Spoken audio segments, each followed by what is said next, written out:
ball knocked loose. White dive on it. This is twice now the Celtics have been first to the floor. They try to Save with Horford. Unbelievable. Boston first to the floor. So good. Brown fakes, fires up the three. Bang! Tatum dives on the floor. Everybody dives. Jaylen Brown with the flush. Blocked by Porzingis. He's doing it all. Tatum spinning, driving, layup. Got it. Washington drives. Blocked by White. Oh, what a block from Derek White.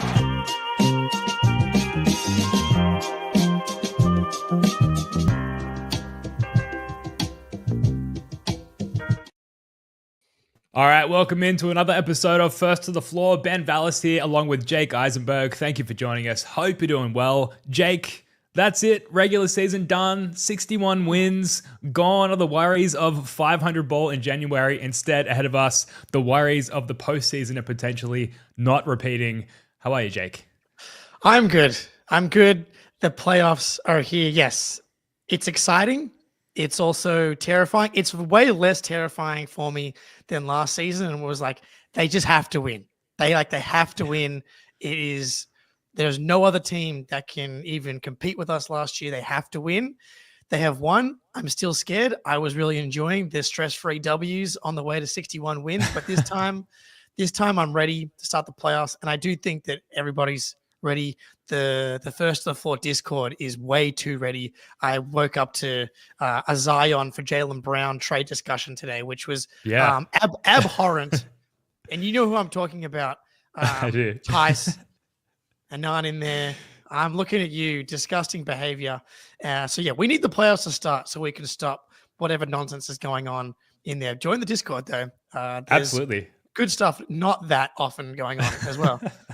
Via the Patreon, of course. Yeah, the Discord very much in postseason form already. Shout out everyone in the Discord. I guess approaching this potential like repeat title run, Jake, you mentioned like the sort of less stress going into it. Is that because we've already won and we don't need the second as much, or just because you have more instilled confidence given what happened last year in that we will have another successful run? Or where does that decrease in stress come from?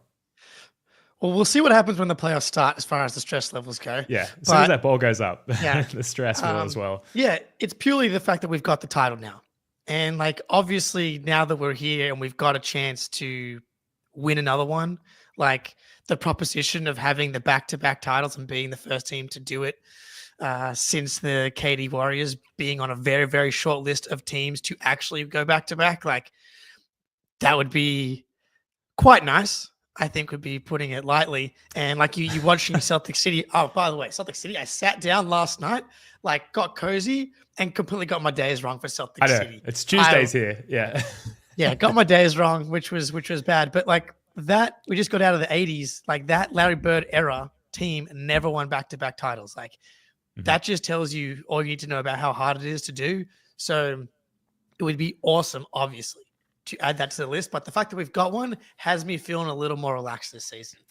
Well, for me, it's like the CBA was never going to break up those Larry Bird teams after their first go at it. Whereas, like, this is kind of the last dance in a lot of ways unless Billy Chisholm, dusts off the checkbook. Billy C, who we'll get to a little bit later, but it is a little last dancey just because of the constraints brought upon by the new CBA. So with that, I'm stressed, and one championship, good for you. You went out there, you won a championship, you put a good roster together 1 year, you were healthy-ish for 1 year, you won a chip, good for you, a la Milwaukee Bucks 2021. Now, no one really cares these days. If you repeat, you're putting yourself up in that upper echelon of like all-time great teams.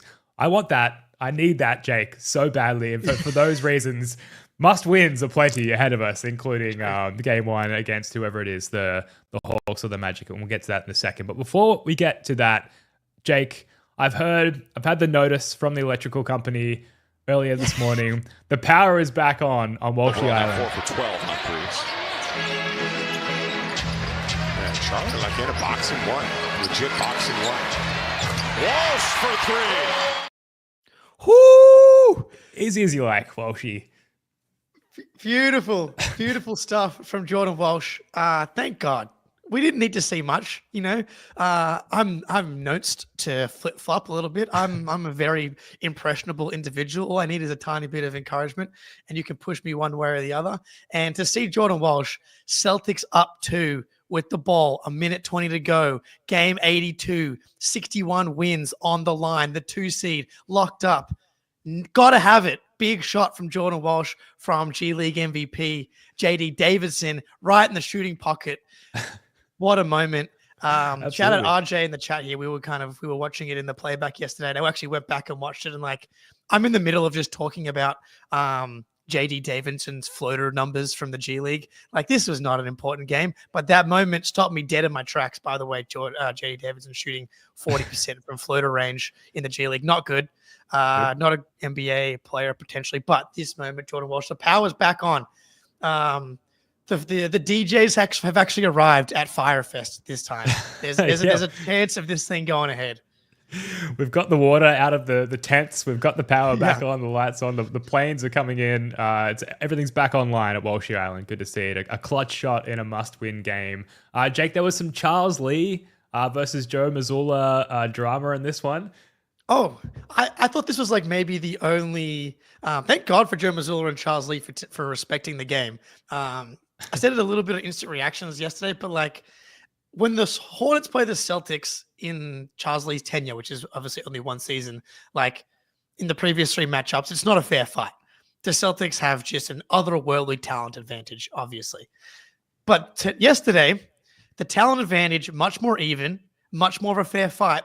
I couldn't guess the 2 most competitive dudes, the 2 people that wanted to win that game the most yesterday, were probably Charles Lee and Joe Mazzulla. For sure. Both guys coming back to the chessboard, all things equal. And, Charles Lee got a technical. Joe Mazzulla's out at half court, yelling at people late in the game. I thought both guys were really showing that they wanted to win the game. So I just enjoyed the little coaching battle, clearly 2 competitive psychos wanting to win the game. And in a juiceless affair, a little bit of juice was appreciated from Joe Mazzulla and Charles Lee. Got to bring the juice. Yeah, just 2 pros at the top of their game. They'll coach anyone. They'll coach toothpicks out on the court, whatever it takes, as long as they can flex their coaching chops. And we definitely saw it last night. So lots to get to tonight in this one. Mostly some early playoff predictions, and a little bit later we'll get to the most surprising storylines, narratives, developments, if you will, from this Celtics season. You can't just walk away from a regular season like this and not just give it that quick recap of what made it what it was. So we touched on the Hornets game there, game 82. Not that much more to get to. A game that we probably can hang off a little bit was that Warriors Clippers nostalgia masterclass, as you labeled it in the run sheet here, Jake. Oh man, it was beautiful. Even watching the highlights with my wife yesterday, she was like, "Man, this is kind of old school." I know. Yeah. I'm we got Steph Curry, we got Kawhi Leonard in his bag, James Harden, 39 points. Even playoff Jimmy made an appearance yesterday. This was one of the best games of the regular season. Game 82, the play-in working to its full potential. Adam Silver kicking his feet back. Besides the fact that, which Bill Simmons has pointed out, that they decided to put this game in direct competition with the Masters golf tournament. Seems, and considering it was on super early in the day, 5:30 a.m. for us, 1 p.m. on the West Coast for other people, seems very easy that you could have just decided the day before to move it 2 hours later. Anyway, Bill Simmons covered that. But it was one of the best games of the regular season. You've got all these old dudes just battling it out for a week off, which a friend of the pod, Trill Brody, pointed out on Twitter, was Ben, you and me get it. We're in our 30s. We would do some heinous stuff to guarantee a week off. This it's an important part of your life. If I can get a week off to rest, recuperate, and do whatever I want, I'm going to be fighting tooth and nail to get that thing done. And the level of intensity in this basketball game was just a bunch of dudes that desperately wanted that time off. Yeah, I would draw blood fighting for any rest. Minutes of rest in my current schedule would be great. Draymond Green, however, not getting it done in the end to get himself some rest. Obviously, we saw this at the end of the game. Shot. 2 men double step. GP2 to Draymond. Didn't make the layup. He leaned in to get contact, but couldn't hit the shot. You do hate to see it, Jake. Draymond Green, old foe. Not getting it done there, smoking the layup and causing himself an extra game on the schedule there for the Warriors. Oh, I hate him. And so seeing this moment really brought me joy. Like the Warriors have been an interesting one for me because I've really bought into the post Jimmy Butler trade hype, and I've been a believer in their ability to maybe push the Warriors or make a Western Conference Finals run. But every time I watch them, I'm like very, very abruptly reminded of how much I hate Draymond Green, and it's kind of been a back and forth that I've had to deal with in my mental space. And I was very able to enjoy this moment because like I didn't really care either way. I was like, Clippers are going to fall into the 7-8, Warriors are going to fall into the 7-8. Both teams have probably beaten Memphis, but I was like just able to sit back and just enjoy and revel in the fact that Jimmy Butler disappeared in the fourth quarter and Draymond Green biffed it, choked. He did biff it big time. Yeah. Jimmy Butler and Draymond Green, kind of like the Voltron of hateable NBA players there on the one roster, which is great, especially when they lose in this kind of fashion. But 66 total points between Curry and Jimmy Butler, 72 combined points between Harden and Kawhi. Chris Dunn out there looking like classic MJ as well, just the aesthetic. Moses Moody out there looking like Gary Payton Sr., just picking everyone's marbles, picking everyone's pocket. Love to see it, but it drops the Warriors into that 7-8 play-in game against the Grizz, which makes things interesting. They do technically have a pathway, the Warriors, to match up against the OKC Thunder if they do lose this one and then go up against, I think it's either the Mavs or the Kings. But that pathway looking less and less likely, which obviously is impactful for the Celtics if we do eventually meet them in the finals. The Thunder, that is. Yeah, I mean, I've been obsessing as much as anybody over the path of the Thunder. I think if they get the Grizzlies or the Mavericks or the Kings, all four of those teams are going down to 4 or 5. Mm-hmm.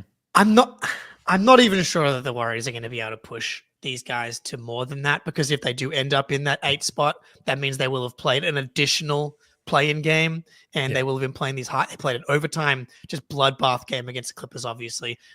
If they end up losing the Grizzlies game and ending up against the Thunder, like they're going to be dead on their feet to begin with.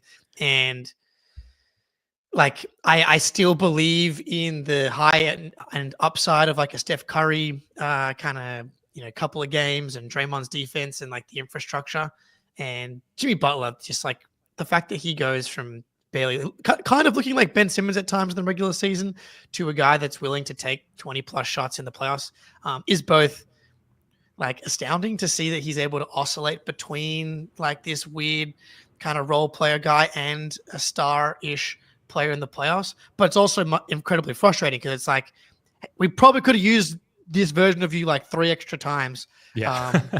Maybe in the Spurs game that we lost against Harrison Barnes to keep us out of the play-in would have been helpful, as opposed to waiting until the last possible moment to get it done.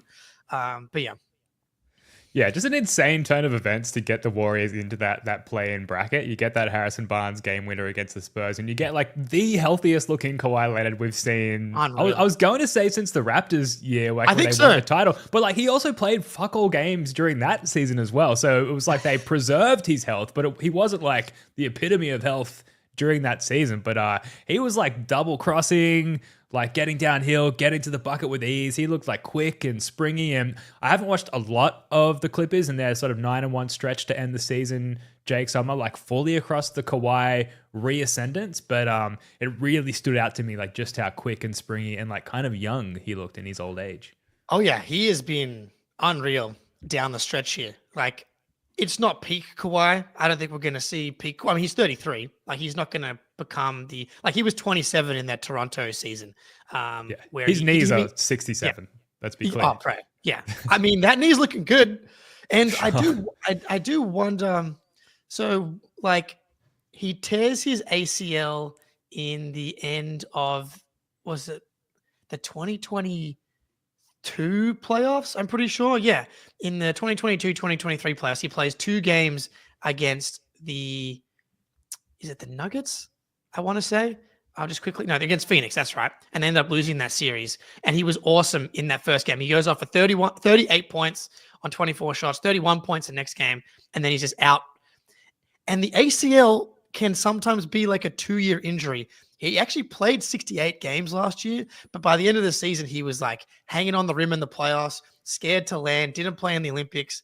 And they clearly managed him as best as they possibly could. Only 37 games. Yeah, for once, right? And so, like, he looks fantastic. The way that he was defending this, man, he's just, when he's on, he's such a good shot maker, so versatile, so big defensively.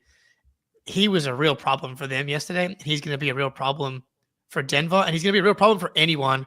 This team's going to be a problem as long as he stays healthy. And I'm like, I don't know. He played pretty much every game down the stretch. Obviously, a couple of load management games, but like 35, 36 minutes a night. He looks awesome. They've got this whole week off now before starting the playoffs. The first round's got a bunch of built-in rest. I'm being fooled. I'm being fooled by the Clippers yet again.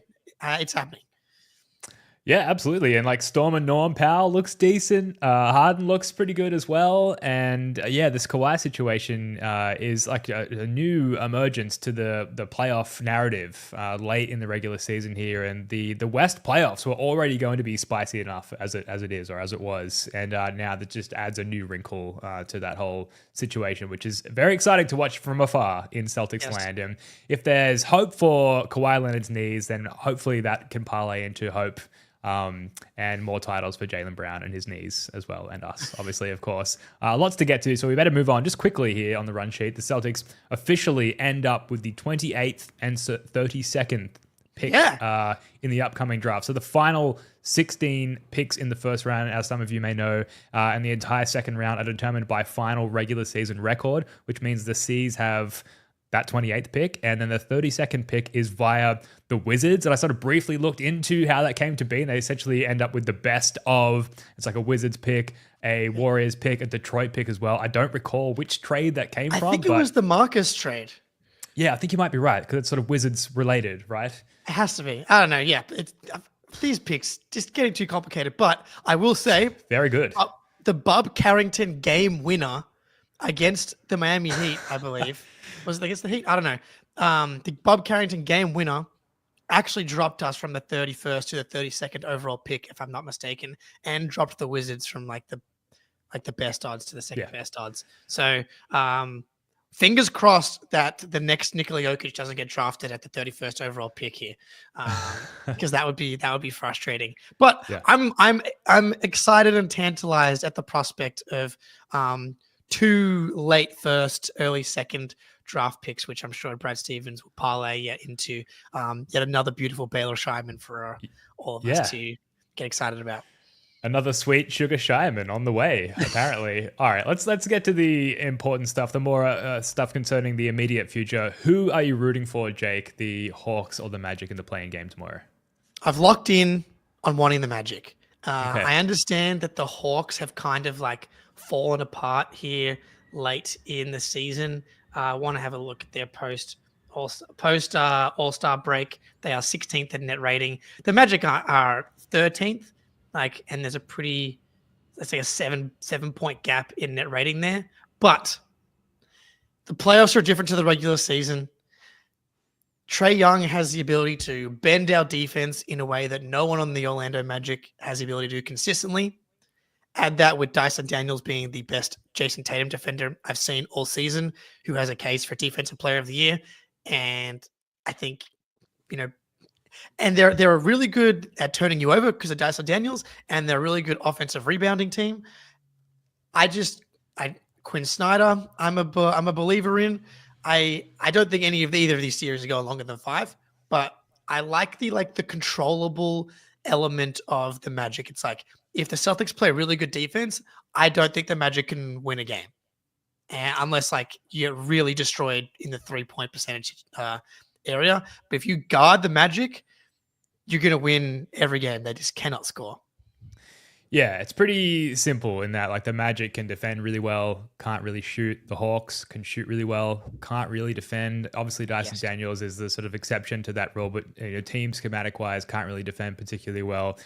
I don't really care, Jake, is my ultimate takeaway. I think we'll kind of eviscerate either opponent. The only thing that tips me is basically everything that you said, in that we've had previous playoff struggles against the Hawks and our win-loss record against the Hawks this year as well. The Hawks, 19th overall defense, 14th overall offense per cleaning the glass, but 3rd overall offense in the past 2 weeks. Whatever you want to take from that, Jake. They can score. They can score. Trae Young, he's fucking good. Yeah, but then, and this applies to the offense and defense, no Jalen Johnson. So there's like this huge talent drop-off after Trae Young, which I just don't think that they can account for, especially when Trae Young goes to the bench, who, by the way, when he is on the court, you can target him relentlessly. So partially, I think maybe one of the differences between the two teams is like the Magic don't have to double Jason Tatum. The Hawks maybe do, even despite the presence of taking a massive mental blank here. Dyson Daniels, apologies, brain fart. Great barrier thief, unbelievable.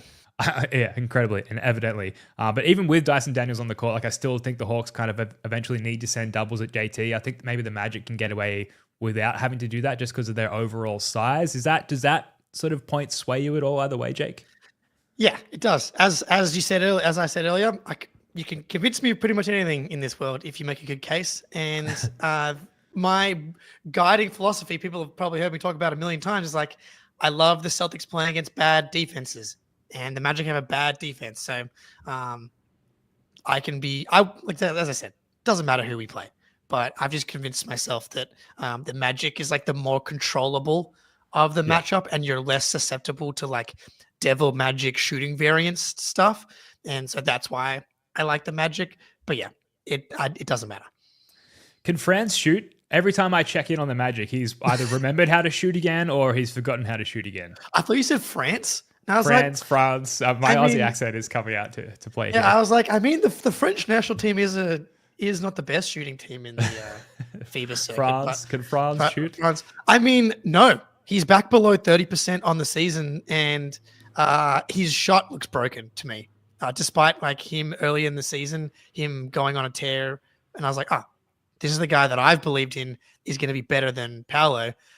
If his shot's going to be broken, then he's not going to be better than Paolo. Probably neither of them are going to be reach the heights that Magic fans believe that they can. But yeah, so currently, no, he's shooting below 30% from 3 on the season, and he can't shoot is the short answer. So if he can't shoot, then this series is over. And maybe offsets like some of the Jaylen Brown issues that we might see in the first round as well. Like maybe that's too optimistic a take, but that's an argument for the Hawks. I think is it like the Magic actually have some size and physicality, whereas the Hawks have some guys that Jaylen can just like bully in the post. And sure. I'm like, so again, the Hawks have a great case to make for the Hawks being a good matchup. I think either way is fine. Well, yeah, and if the Magic don't have to double JT, then you're kind of asking more individually of JB as well, and JT, like just good individual offensive matchups and hunting switches and just working harder overall as opposed to the quick draw the double, make the play, which you'd get more often against the Hawks, I suppose. So, I don't know, again, like 50-50, we'll destroy either one of them. The format and the formula will differ slightly, but I don't know, maybe it comes down to like, can Georges Niang cling on to some Celtics jerseys from the bench, for example, and give them a chance? Reece Shea, he's been great for the Hawks, but the bright lights of the playoffs probably, and against the defending champs as well, don't see it happening or being a factor there as well. So Magic, slight favorites, Jake, is that right, against the Hawks tomorrow? Yeah, 4.5 point favorites tomorrow. We'll be streaming the game on Playback, Celtics blog, Playback Room, so playback.tv/Celtics blog.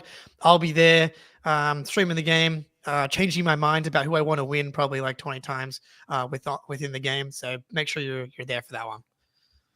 Absolutely. Should be a good time. And we're all collectively cheering for the Magic, but only just by the sound of it. Yeah. Before we get to our ad read, Jake, let's just hit on some of these other playoff matchups of the first round. I thought we could do it like through the lens of the like pleasing matchup rankings. Like what matchups please you, put simply, and it could be through the lens of like entertainment, or I'm glad those two teams are coming to a head because they might, stress each other out or destroy each other so that if the Celtics do face them down the line, for example, they might run into an easier opponent as a result of that. So who's number one in your pleasing matchup rankings? I will say the first 4 series that we've got in like the 4-5s and the 3-6 spots are all awesome. And I'm very excited to watch every single game of every single series. But I think I'm going to take Lakers, Wolves off the board, the 4-5. That's the four. It's fourth on our list. The 3-6 in the West, I should say. Yeah. One of the closer ones in the betting markets as well. I'm excited to see. I think it's got a big big market. Lakers, LeBron, the Anthony Edwards hype train will be coming out of the station. I'm really excited. I think this is like the Schadenfreude in me, because I think no matter what happens in this series, there's going to be a lot of juicy Schadenfreude to come out of it. It's like, if the Lakers lose, the Lakers lose in round one. That's self-explanatory. Obviously, you have the LeBron piece. Obviously, you have the Luka trade piece. Like, if they go down in round one to a Wolves team where, in theory, the Lakers could have the two best players in a first round series where you're getting rest and the grind of the playoffs hasn't worn on you yet, Luka and LeBron could easily be the best two players in that series. On the other side, we've been through the Anthony Edwards hype train slurp fest for the past 18 months, which is kind of simmered down a little bit this season. But Anthony Edwards going down in the first round would also please me greatly. So I think that's why I've locked in on this one. Big storylines, but also I'm going to really enjoy drinking the tears of whichever fan base goes down. Yeah, absolutely. It's narrative central, and a win-win from our perspective, in that like whoever loses, it's going to be hilarious for a variety of different reasons. I've got Bucks Pacers, which kind of somewhat hinges on like, is Dame coming back? I've heard reports on either side. Have you heard anything there? Any sources? All I've seen is Dame's Instagram story of him in the gym playing Kendrick Lamar song called Peekaboo. And to me, that sounds an awful lot like he's coming back. Yeah, okay. So, I don't know. Giannis is playing so well right now. I'm intrigued to see, even without Dame, Kevin Porter Jr. is kind of doing a Dame impression right now. And it's just like, Giannis, Helio Ball, I'm one of the best players in the world. The Pacers do not have the size or physicality to handle him, and it's just a bunch of shooting around him. And can he like put the team on his back and take down the Pacers? And then maybe Dame comes back for round two, and the Cavs have to deal with like this superhuman, because we haven't seen Giannis healthy in the playoffs since that 2022 run. I actually don't think Giannis has won a playoff game since that series. Wow. Because he missed the parts of the Heat series. They lost the game that he got injured in. Didn't win any games last year because he was injured. So it's been a long time since we've seen healthy Giannis. And I think time can kind of make you forget how good he was. Or I also just want to be reminded, because I'm starting to doubt him. The freak. People are starting to doubt you. Come out here. Show us let's what you see got. it. And like that's why it's my most pleasing matchup in the first round. I'm applying like a bracket projection here, Jake, where like either one of those teams I see as a really fit challenger for the Cavs, who either one of them would go on to face, and presuming that the Cavs are successful in their first round. And like, I really like that would be the series, the team that the Cavs face before the Celtics, if everything plays out according to plan. Yeah, because like the Pacers have been really good for a big chunk of the season. They're like one of the only teams outside of the Celtics, the Thunder, and the Cavs to have a better a 500 or better record against teams that are above 500, which is just shows that they're able to play well against some of these good teams. Like, they've beaten the Cavs this year. They've beaten the Celtics this year. Yeah. They have a style that they believe in that is really hard to deal with. Like, they're going to score on you. Their defense has actually been a bit better this season as well. Not sure if that's going to hold up like in a Cavs series, but like, they absolutely have the capability of playing that variance game. The Cavs defense kind of slipped in the second half of the season, and I think the Pacers can take advantage of that. And if the Bucks are able to beat that Pacers team, that means that they're playing quite well. And if they're able to beat that Pacers team, it means either Dame's back and they're playing well, or Giannis is doing what I just said he might be able to do. And if he's doing that, then that's just not the guy you really want to see in the next round, because he's going to be like by far the best player in a Cavs series, which the bracket's broken well, I think, for the Celtics, obviously. Oh, yeah. Yeah, absolutely. Just on that series, I don't think that, like, the Pacers are clear favorites in that one. I don't think that Brook Lopez can survive a series against the Pacers. It might be partially as well as Dame's presence or absence and Giannis's health. Like, I don't think Lopez can get up and down the court with these Pacers, these aptly named Pacers. Yeah, I think that's totally fair, and I think but the flip side can also be true for Miles Turner. I just don't think that's going to be a fun time for him as well. And Jazz makes a good point in the chat here. It's funny, pretty much everybody hates the Pacers except for Celtics fans, I think, because we actually have respect for them, and it's mostly because the Pacers and Halliburton do this front running shit apparently. A lot of trash talk when they're up big or playing against inferior opponents. So like I know Bucks fans hate them. I know Pistons fans hate them. I know Knicks fans hate them. So there'll be some juice to this matchup as far as animosity is concerned. Next series, we'll do a couple more and we'll get to our ad break. Yeah. So I'm going Nuggets Clippers here because this is the winner of this series plays the Thunder. And so I'm essentially rooting for whoever's going to win the series. I hope they do it quick. Like I'm hoping the Clippers can dispatch the Nuggets in 5. I'm hoping if I'm wrong about this matchup, like I think this is a bad matchup for the Nuggets. There are very few. There's no one in the league that can stop Jokic. Zubats, it might be at like the top of the list as far as people that have like the actual size and have had some level of success of slowing down Jokic, stays out of foul trouble. That's alone helpful. And then the other side, Denver's defense has been like just a disaster for a lot of the season, but especially late. And this Clippers offense, like with Kawhi playing like this, the Nuggets like to play Jokic up at the level on the pick and roll coverage, and you play that against James Harden, who like James Harden's one of the best passers in the history of the game, one of the best pick and roll operators in the history of the game. Finding Zubats, there's like who's guarding Kawhi. Good luck to Aaron Gordon. If he's guarding Aaron Gordon, then that takes away like their rim protection. Then Norman Powell's like attacking in a rotating defense. I think Chris Dunn can make Jamal Murray's life a living hell. I think the Nuggets are in trouble here. Like if I had to pick the series, I'm picking the Clippers. I've already bet on the Clippers. They were underdogs. I think the odds have already moved. And like I think I'd be surprised if it even gets to 6.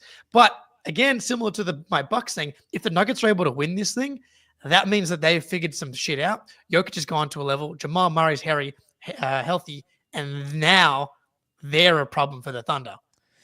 Totally. And like, if that is the case, I checked this morning and the Nuggets are still very, very slight favorites, but it's basically even odds. Like, do we just get like the all-time Jokic series where he's just like an unsolvable problem? Like, it's kind of happened before. He's like generally an unsolvable problem, but he just doesn't really have the personnel around him, like the spacing around him fit to play out in a winning format over the course of a playoff series against a really good team who, we mentioned the Clippers are surging. They've had, in the past 2 weeks, 6 overall ranked offense, 2nd ranked defense per cleaning the glass. And I mentioned 9-1 to finish the season. Like they are legit surging. But can Jokic just like go, I'm like a top 3 player of all time mode and just destroy them by way of just being undeniably awesome? Like this is how good Jokic is. It's not out of the question like at all. He could absolutely do that. And I think it's what makes it like maybe one of the more entertaining first round seasons that are available to us this year, Jake. So maybe not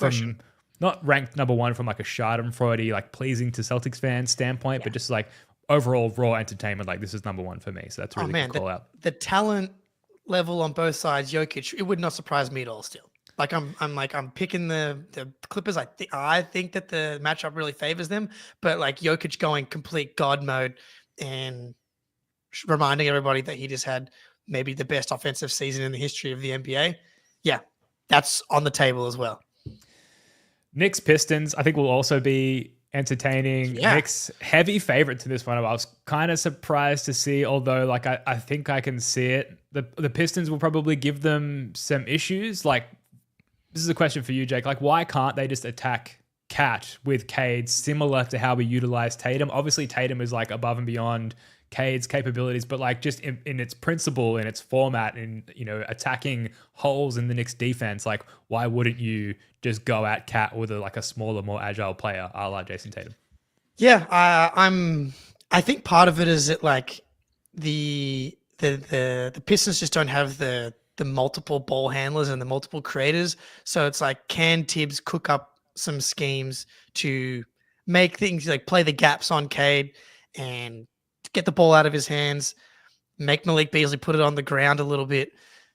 That's where I see them. And also I think it's just a talent thing. I understand that we've been trolling the Knicks all season long.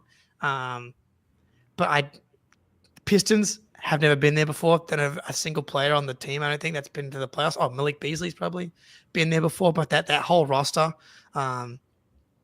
is completely inexperienced when it comes to playoff stuff. But like at the same time, I'm with you. I'm like, you get Cade in the pick and roll, going at Brunson. He's comfortable going at Cat.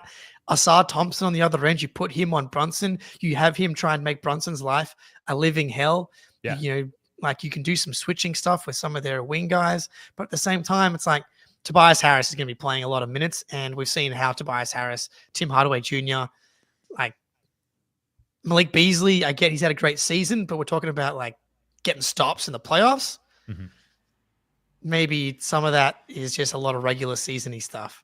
You think it'll be a long series? Like that's kind of why I like it for the Celtics is like, I feel like if the Knicks get through, and they probably will, the Pistons will make it quite hard on them just with their, defensive prowess and physicality. If somehow the Pistons get through, it's going to be in like 7 games probably, and they're going to be absolutely cooked by the time they face up with the Celtics. So I really like it for the Celtics from that perspective. Yeah, I'm hopeful the Pistons can get a couple. The odds have the most likely outcome at 5 and then 4 and then 6 right now. So hopefully they're wrong, and the Pistons can stretch it to 6 games. I'll be a Pistons fan for most of the series, I think, until the Pistons are up 3-0, and then I'll revert back to being a Knicks fan until the series gets to 7. But yeah, that one's intriguing to me because that one had the biggest like discrepancy between how close I thought the series could be and how wide the odds were. And the Lakers was like the opposite, where I thought that the Lakers were going to be heavy favorites, and those are like the closest of these series, or at least they were yesterday. So interesting to see how it'll play out. Yeah, absolutely. Very intrigued. Now, quickly before we get to our game time read, of the Hawks, Magic, Bulls, Heat, who do you want the Cavs to see in round 1? I think it's the Hawks still. Same reason why I talked about not really wanting to see them. The Cavs lost to the Hawks twice this season as well. Or it's the Bulls. I think that because I think I want a team that can actually score. Just like similar to the same thing I said about the Magic. I think their offense is just so bad, and the Cavs have improved so much offensively that it's not going to be a real problem. None of these teams are problems. Don't think it matters. Okay. Yeah. Now, when we come back, we're going to recap the 2024-2025 Celtics season through the lens of like the best developments, the most surprising storylines to emerge throughout the season. But first, here's a quick word from our friends over at Game Time. Oh, that's me. Sorry, I forgot that I was on the Game Time read. It's playoff time, baby. Get yourself to a C's playoff game, and you got to start barking every time Luke Cornett does anything on the court. It's our responsibility to make sure the Luke Cornett bark reverberates through TD Garden. Look, my Game Time experience last summer league, seamless. My dad's Game Time experience at the Cavs series last year, tremendous. The Eisenbergs have 100% enjoyment rate when using Game Time. So that's clearly correlation causation. Game Time, last minute deals, lowest price guarantee. Game Time has it all. You can actually watch Jason Tatum in game 1 of the playoffs in TD Garden for just $104. And it's actually lower bowl seats. I was surprised. $320. Is it cheap? No. Is it cheaper than I thought? Yes. And it's as cheap as it's going to get to go support the fellas here in the playoffs. Take the guesswork out of buying tickets with Game Time. Download the Game Time app, create an account, and use code CLNS for $20 off your first purchase. Terms apply. Again, create an account and use code CLNS for $20 off. Download the Game Time app today. Last minute tickets, lowest price, guaranteed. Shout out Game Time. Genuinely great platform, great service. Like if I were buying tickets for anything, I would use Game Time knowing that I would get the best deal, and you can use the code CLNS, like Jake said, to get that deal. Definitely worth checking them out. Plus, you let our sponsors know and our boss podcast overlords, Zanis and Co. at CLNS, know that we are worthy of their business. So please support the guys. I guess I don't know what else to do to wrap that one up. Support the guys. All right. Speaking of supporting the guys, our Plucky Boston Celtics, the most surprising storylines, narratives, developments, etc. I guess we're going to do this draft style with Spoonie here, with two of us here. Not much of a draft format to be taken from this, but we'll just go one for one. I think you had the last pick in our last draft, Jake. So why don't you go first this time? All right. So lots to choose from this season. I'm going to start with Samuel Hauser of the Boston Celtics. Harken your mind back, Ben, to the first portion of the season and relive some of the trauma you were experiencing with Sam Hauser's back injury, Sam Hauser's shooting slump. There were real concerns. It's like, damn, Hauser was a pretty important piece of that finals team. Is this back injury going to be something that lingers? Is that infecting his shooting, his defense, his rebounding? He missed 7 of the first 28 games, which is 28%. If you're 25%, damn it, 25%. If you're playing along at home, on track to play 61 games through 28 games. Sam Hauser ends up playing 71 games this season, shooting 41.6% from 3. And from December 9th on, he played 47 out of 51 games, 44.6% from 3. Like, there was some concerns. And he has just, like, ended up having a beautiful, awesome, ridiculously valuable season when you consider his contract as well. Yeah, I was Googling back stuff, vertebrae and nerves and planks and core exercises and things like that. I don't know why. I just wanted to sort of put the good vibes out there for Sammy Buckets. The back, I guess, aside from the central nervous system, is like the control center of the body, especially if you're an elite three-point shooter. I wouldn't know personally, but that was definitely an issue for Sam Hauser early in the season. And now we've said it all the way back. He's also like brought the Samelo dribble pull-up mid-range shit back as a counter move to teams like flying out on him defensively, which they absolutely need to do because his three-point percentage and efficiency has skyrocketed yet again. And then just going into the playoffs, you know, we'll get to Cornette, we'll get to Peyton Pritchard, we'll get to all the other sort of bench leap storylines. But I think I know your answer to this, Jake, because we've discussed it a couple of times. But like, of those initial bench rotation players, like, it's Hauser is kind of like maybe the most important off the bench for the Celtics aside from Horford. Yeah, it's awesome that this has become more of a question, because I think you come out of last year's finals and you're like, it's Sam Hauser, it's not a question. I'm really, really intrigued to see how Luke Cornette does in the playoffs. I'm confident that he's going to be able to contribute in the playoffs, but if he now becomes a guy that you can rely on, that gives you more lineup versatility, can he leap Hauser? I'm still, gun to my head, if I have to choose between Cornette and Hauser, I'm probably leaning Hauser. But at the same time, the insurance of Luke Cornette with Porzingis, you know, looming, it's tough. But I think I'm still leaning Hauser for now. Yeah, I think I agree. But that does lead us to the next guy, my first pick, if you want to call it that. The Luke Cornette explosion, I think, is the most exciting development out of this season. Just because, you know, if we're looking at it through the lens of the most surprising storylines, this has to be one of the more surprising, like, Celtic player, individual player storylines of all time, because we had Cornette sort of barely even like remaining in the league, sort of wavering back and forth from the G League to the league for a while, not looking like he would necessarily stay on the Celtics, and if he did, he would have much of a role at all. To even earlier this year, there was a large faction of pro Neemias Queta people, and, you know, rightfully so. Like, Neemi's whoa. Well, I just mean that he has some endearing qualities as a person and as a player, but clearly, Jake, not to the level of Luke Cornette. Like, just get the full point out there that I think we will be aligned on where we're at with Luke Cornette. Like, clearly much better than Neemias Queta, but just that it was, you know, a wavering, divisive discussion for a while there, and now there's like no question Luke Cornette. Sure, 6 points per game this year on 67% shooting, 5.3 rebounds per game. Like, they don't jump off the page, but it's when you get to like the advanced stats, so beyond the 73 games played, which health is obviously a huge factor, but a 14.9 net rating, an assist to usage ratio, which is how often did a player get an assist given how much they had the ball, 1.03. That's 88th percentile for bigs across the league. 67.8 effective field goal percentage. That's 94th percentile. Just the offensive rebounding in general, like he averaged 5.3 boards per game. Half of those were offensive boards.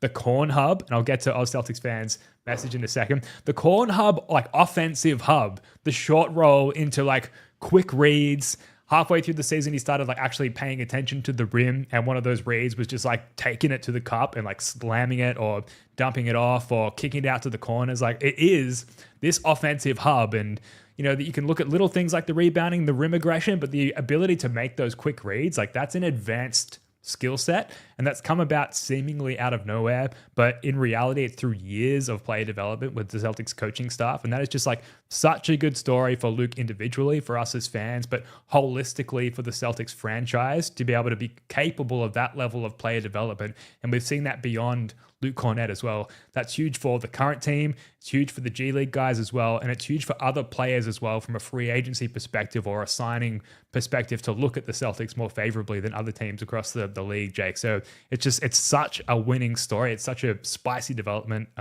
It's number one for me, Jake.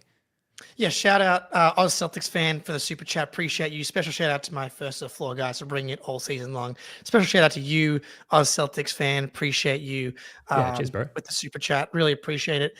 Yeah, dude, the Luke Cornett development is huge, which we've discussed and enjoyed and drowned ourselves in all season long. Like corn juice. It does a bit of corn juice from the Corn Hub. Like, what more could you ask for?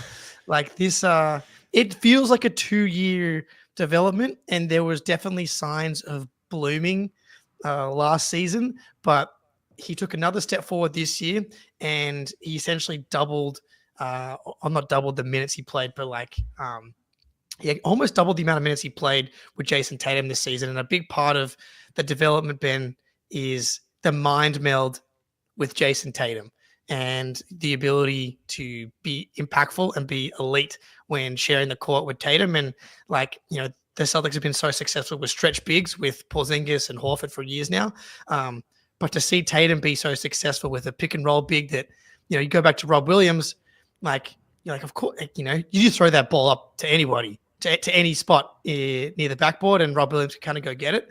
There's got to be a more precise, more basketball IQ involved in a 2-man game with Luke Cornett than there does with Robert Williams.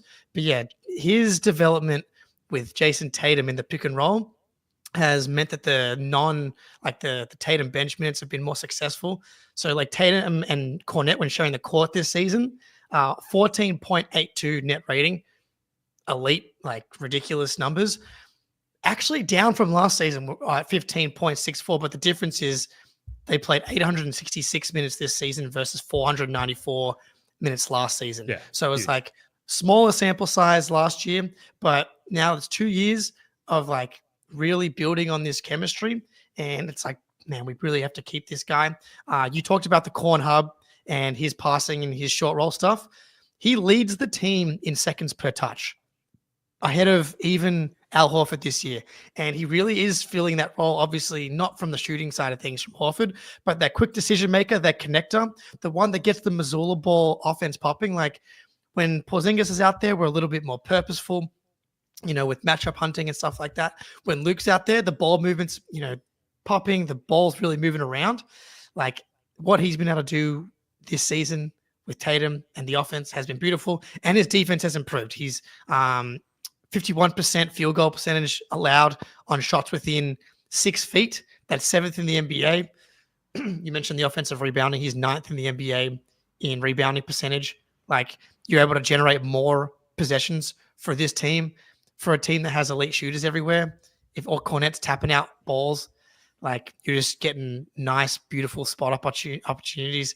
Anytime you can get your hands on some balls is a good thing for the Boston Celtics. But yeah, man, he and just rounds out your rotation. Like this team brought everybody back. It's like, yep, they got a great chance to repeat, obviously. But it was like an 8-man rotation. And now it's like you feel really good about a 9-man rotation. And he gives you more double big looks. It gives you more matchup versatility, gives you more big man insurance. Love it, love it, love it. Yeah, and we do need big man insurance as well. It's just a good, reliable backup big off the bench is just such a necessary tool to have in your tool belt going into the postseason. So it's definitely been one of the spicier developments. Also, we've got to call out just the off-court vibes as well, the post-game interviews, the like additional content, the Tommy Award content, the, like the anti-Derek White smear campaign, like that shit has just Luke Cornett written all over it. He's the best. And like in terms of, especially when, you know, the potential repeat season in a lot of ways does feel just like playing it back again from like I've seen all this before point of view, like to get these sort of spicy off-court moments, these good vibes moments from Luke Cornett really help to sort of like carry the enjoyment through the season as well. So it's great. Love Luke Cornett. Who you got for number 3? All right. So this is most surprising storylines, not necessarily the best storylines. So Jaylen Brown, the hot take would be, was this the worst season of Jaylen Brown's career?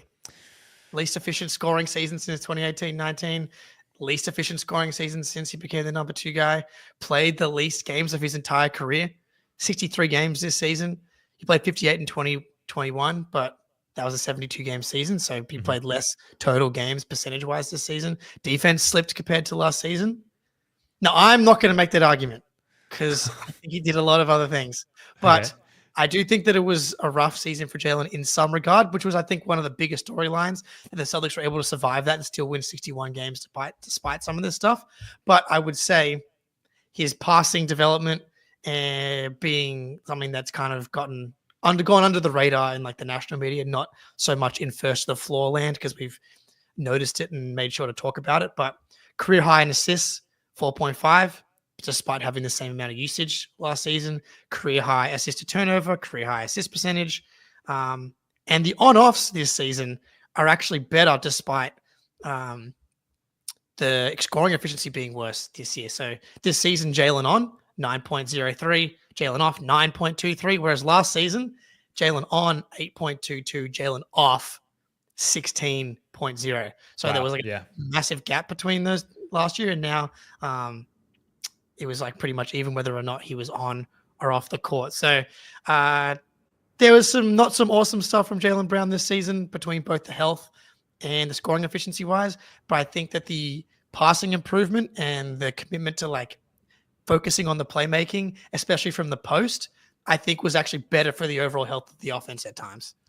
Yeah, it might be his worst season relative to expectations, right? Coming off Finals MVP, Eastern Conference Finals MVP, you don't play all those extra off-season games through the Olympics. You in theory, are coming back more well-rested than a lot of the rest of the roster, and you hang your hat on like athletic preparation, underwater training, insane dietary preparation. Like that's kind of who you are, at least in the public eye. And then you come out and you look a little lackluster physically compared to everybody else who's had a more rigorous off season. I think, like the expectations going in were high for Jaylen Brown, and then relative to those expectations didn't necessarily, perform up to them. But the evolution in his game from like a making reads and making plays perspective, I think is kept him afloat here, and it might continue to keep him afloat as he enters into his 30s and beyond, and has to rely on other aspects of his game beyond his physicality. So progression isn't linear. While that aspect of his game is progressing and the physicality has died off a little bit, you wouldn't expect that to continue into next season. Guys just have off seasons physically. We've seen it with everyone at the highest level in this sport and many others. So I'm not like selling my Jaylen Brown stock by any means, not even close. And in fact, there's still plenty of time for redemption in the postseason, but definitely one of the more surprising storylines from this one, just because you wouldn't have expected it based on what we saw at the end of last year's postseason. Right. So you wouldn't trade him for Zion Williamson, who just played 30 games and is addicted to pornography and food. All right. Glad we're on the same page there, Ben. Well, we could have the Devin Booker conversation in the offseason. I don't even know if that works salary-wise, but it's all about the good vibes today. But certainly no Zion. I'm not looking in that direction. Thank you. Yeah, and look, I mean, he's played a shitload of basketball the last 4 years and a lot of physical basketball. It might not be super surprising that it's taking a toll a little bit, and not everybody's Jason Tatum, essentially. Like, as physically unfortunately dominant as Jaylen Brown can be, and he's been pretty healthy for most of his career.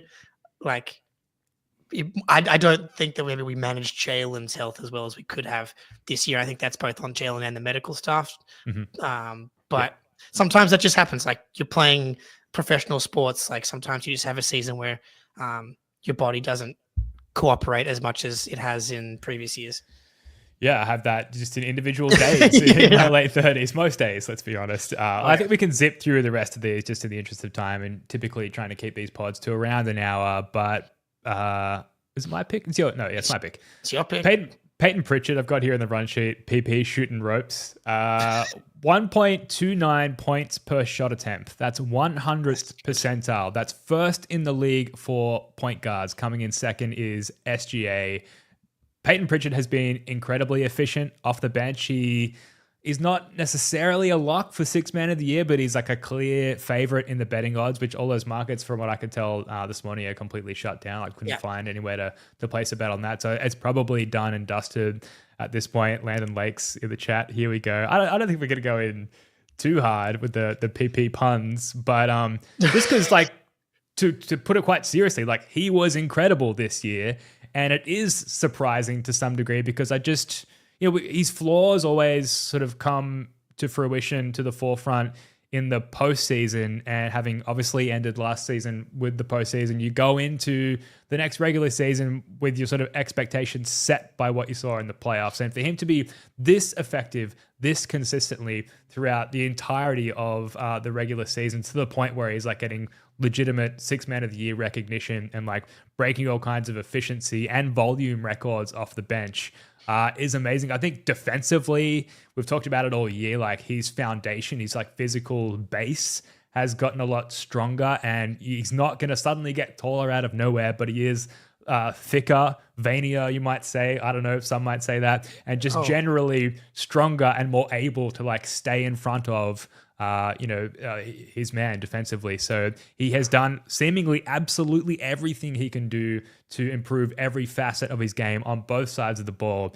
And he's just a fucking laser from beyond the arc, man, from anywhere. And we've constantly rated him as the biggest and best hooper on the team. I mean, I think maybe Baylor Scheiman might have something to say about that from just like a raw hooper perspective in a couple of years' time. But it is genuinely surprising to me just how good, how efficient, how effective Peyton Pritchard has become.